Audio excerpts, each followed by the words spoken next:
Sebelum melanjutkan, jangan lupa subscribe dulu. Terima kasih. Bab 319, Mandat Perjanjian Darah. Jiwa makhluk hantu tidak ada bedanya dengan jiwa manusia, itu merupakan blok dasar keberadaan mereka. Namun, untuk menemukan lokasi jiwa di dalam tubuhnya lebih mudah diucapkan daripada dilakukan, karena tempat hantu menyembunyikan jiwanya berbeda.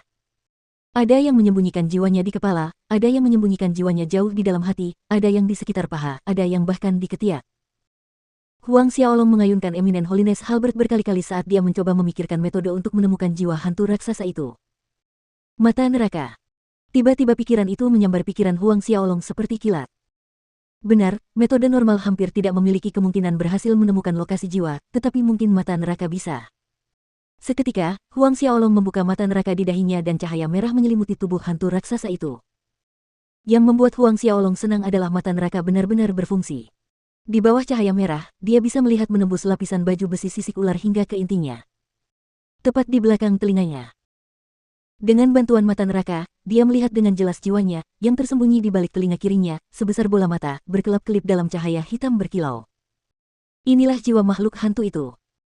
Huang Xiaolong melompat ke udara, tombak panjang itu menebas telinga kiri hantu raksasa itu. Hantu raksasa itu buru-buru menggeser tombak darah bercabang 3 untuk bertahan, tetapi Huang Xiaolong menggunakan kemampuan penyembunyian ruang, menghilang dari pandangan saat ia bersembunyi di dalam kantong ruang. Bergerak cepat di belakangnya, ia menusukkan tombak suci ke depan. Zi. Tombak itu dengan akurat menusuk jiwanya yang tersembunyi di balik telinga kiri, jeritan memilukan yang dikeluarkannya terdengar seperti besi dingin yang dilemparkan ke dalam air mendidih. Tombak bercabang 3 itu menusuk dengan ganas ke arah Huang Xiaolong di punggungnya. Huang Xiaolong melompat mundur dengan cepat. "Huo manusia, aku akan membunuhmu." Hantu raksasa itu melontarkan kata-kata dalam bahasa manusia. Melolong marah, momentumnya naik ke tingkat lain, aura hantu melonjak di sekitarnya, mengembun menjadi makhluk-makhluk hantu yang melilit hantu raksasa itu. Para pembudidaya hantu mampu berbicara dalam bahasa manusia setelah maju ke alam Sein. Meskipun demikian, yang mengejutkan Huang Xiaolong adalah bahwa hantu raksasa ini tidak mati meskipun Eminent Holiness Halberd menembus jiwanya. Huang Xiaolong menyaksikan banyak makhluk hantu yang terbuat dari aura hantu yang membentuk rahang besar, menjulang di atasnya. Kekuatan hisap yang kuat melilit Huang Xiaolong, menyebabkan dia kehilangan pijakannya, hampir terbang ke mulut raksasa itu tanpa perlawanan. Huang Xiaolong dengan cepat menggunakan teknik penyembunyian ruang untuk menghindar dari ditelan utuh, muncul kembali di atas kepala hantu raksasa itu. Meledak dengan cahaya emas suci, telapak tangannya menghantam kepala hantu raksasa itu dengan telapak Buddha tanah. Sebuah ledakan dahsyat mengguncang udara. Telapak tangan Buddha tanah menghantam tepat di atas kepala hantu raksasa itu. Hantu itu meratap dengan sedih, aura hantu yang mengelilingi tubuhnya beriak, menipis. Meskipun telapak Buddha tanah tidak mendarat di jiwa hantu raksasa, telapak tangan itu mengandung energi Buddhisme yang melimpah, kutukan bagi semua makhluk yin negatif. Kekuatan energi Buddhisme mengalir turun dari kepala, memengaruhi jiwa hantunya. Setelah melancarkan serangan yang berhasil, Huang Xiaolong berputar ke samping. Sementara hantu raksasa itu merintih kesakitan, Huang Xiaolong menghantamkan telapak tangannya lagi ke ubun-ubun kepalanya, sekali lagi mengenai jiwa hantunya. Hantu raksasa itu terlempar ke depan dan menghantam pilar batu di aula yang luas. Rahang besar yang terbentuk dari aura hantu yang tebal hancur dan menghilang. Darah hitam menyembur tak terkendali dari mulut hantu raksasa itu. Tidak butuh waktu lama bagi hantu raksasa itu untuk bangkit kembali. Ia menatap tajam ke arah Huang Xiaolong. Matanya yang merah karena amarah akhirnya sedikit meredup, bercampur dengan sedikit kekhawatiran, siluet raksasanya berkedip cepat ke samping, ingin melarikan diri.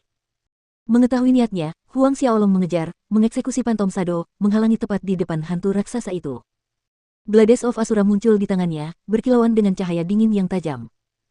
Badai neraka. Angin puting beliung yang terdengar seperti datang dari kedalaman neraka langsung mengelilingi hantu raksasa itu. Bila angin yang tak terhitung jumlahnya memotong daging hantu raksasa itu, percikan api bersinar saat suara benda logam keras beradu terdengar dan tetesan darah hitam berceceran di mana-mana.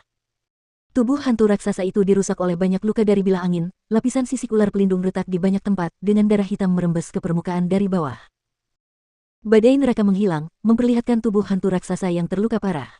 Selama serangan badai neraka, bilah angin tajam juga menghantam jiwa hantu itu, beberapa kali. Tubuhnya yang lemah dan terluka jatuh kembali ke tengah aula. Jangan bunuh aku bersedia menjadi budak hantumu." Hantu raksasa itu terhuyung-huyung tak berdaya saat berjuang untuk berdiri, keputusasaan, dan kengerian terlihat jelas di matanya, menunjukkan niatnya yang tunduk pada Huang Xiaolong. Huang Xiaolong terkejut karena hantu raksasa itu masih hidup saat ini, mengingat banyaknya serangan habis-habisan yang telah dilakukannya. Sungguh, makhluk hantu yang telah menembus alam Sein benar-benar mengerikan untuk berpikir bahwa ia masih hidup setelah semua yang dialaminya. Menjadi budak hantuku. Huang Xiaolong menatap hantu raksasa di depannya, tergoda, bertanya-tanya apakah seni boneka kuno dan mandat jiwanya dapat digunakan untuk mengendalikan makhluk hantu alam suci. Kekuatan spiritualnya meningkat pesat saat ia berhasil mencapai puncak tahap akhir Xiantian ke-10. Ia tahu tidak akan ada masalah untuk memberi cap jiwa pada seorang ahli setengah suci, tetapi Huang Xiaolong tidak begitu yakin itu akan berhasil melawan alam suci. Seolah memahami kekhawatiran Huang Xiaolong, hantu raksasa itu berkata, "Aku punya metode perjanjian darah yang memungkinkanmu menerima aku sebagai pelayan hantumu." Perjanjian darah. Huang Xiaolong menatap hantu raksasa itu, menunggu penjelasannya lebih lanjut. Benar sekali. Makhluk hantu raksasa itu mengangguk lalu mengeluarkan selembar diagram kulit manusia. Mandat perjanjian darah ini adalah sesuatu yang kutemukan di gua kultivasi Tuan Raja Hantu. Setelah mempraktikkan mandat ini, seseorang tidak hanya dapat memurnikan jiwa makhluk hantu untuk meningkatkan kultivasinya, tetapi juga memungkinkan orang tersebut untuk menerima makhluk hantu sebagai budak. Mandat Fakta Darah. Ditinggal oleh Raja Hantu. Sempurnakan jiwa makhluk hantu untuk meningkatkan kekuatan diri sendiri. Huang Xiaolong tercengang. Kekuatan hisap datang dari tangan kirinya dan potongan diagram kulit manusia terbang ke telapak tangannya. Sambil memegangnya, Huang Xiaolong mempelajarinya dengan saksama. Tentu saja Huang Xiaolong tidak akan menganggap remeh kata-kata hantu raksasa ini, karena itu dia harus memastikan bahwa mandat perjanjian darah ini aman sebelum memutuskan untuk mempraktikkannya. Akhirnya, setelah 3 kali menembus kulit manusia, Huang Xiaolong memutuskan bahwa apa yang dikatakan hantu raksasa itu tidak salah.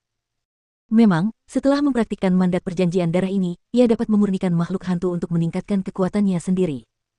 Selain itu, ia dapat mengendalikan dan membuat makhluk hantu tunduk padanya.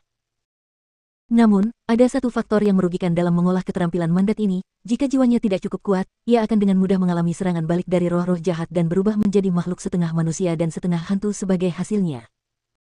Huang Xiaolong telah berlatih mandat jiwa dan seni boneka kuno, dibandingkan dengan kebanyakan prajurit manusia, jiwanya sangat kuat.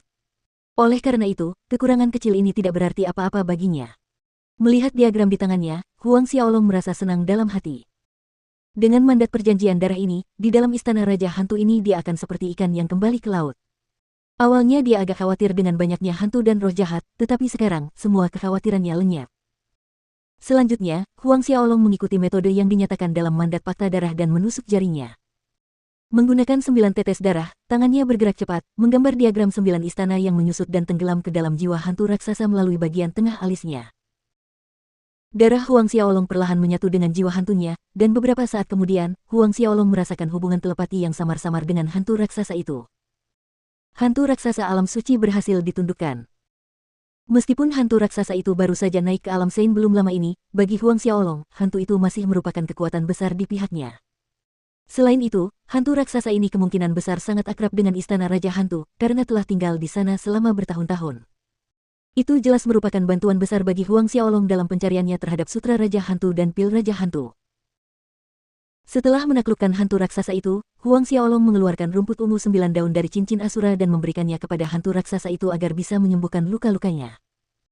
Rumput ungu 9 daun memang obat mujarab untuk menyembuhkan luka-luka, tidak butuh waktu lama bagi hantu raksasa itu untuk menyembuhkan luka-luka yang dideritanya, bahkan jiwa hantunya pun pulih sepenuhnya. Kamu bilang kamu menemukan mandat perjanjian darah di salah satu gua kultivasi Raja Hantu, di mana itu? Ketika luka-luka hantu raksasa itu telah pulih sepenuhnya, Huang Xiaolong bertanya. Ya, pemilik. Hantu raksasa melanjutkan, namun, gua kultivasi Tuan Raja Hantu dipenuhi dengan larangan dan jebakan yang berat. Aku hanya berhasil mencapai lantai 2. Namun, menurut pengetahuanku, Sutra Raja Hantu dan Pil Raja Hantu keduanya berada di tempat yang sama, di lantai 5.